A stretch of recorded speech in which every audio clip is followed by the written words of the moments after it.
De bouw van East Temple IJsdome in Almere gaat definitief net terug. Dat meldt Omroep Flevoland. Het consortium achter het plan het besloten om haar zelfs op te heffen. Er binnen het genoeg investeerders te vinden. Begin juni wie het al tegen wist dat de IJsdome nog wel takkomst hier. De KNSB zei door het vertrouwen in het plan op.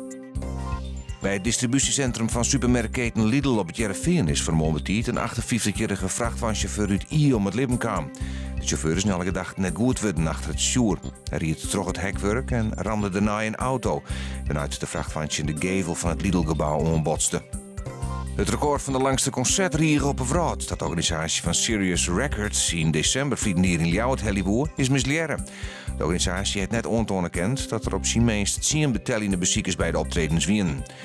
Het record dat Hellebuur moest bestaat uit 363 uur non-stop optredens en maakt deel uit van de Sirius Request actie. Wat is juist eruit doen om Silster Marit Bouwmeester te huldigen? Bouwmeester werd donderdag voor de tweede keer wereldkampioen in de laser radiaalklasse op het WK Zielen in het Spaanse Santander. Voor het dorp wie dat onleiding om wat voor de wereldkampioenen te organiseren.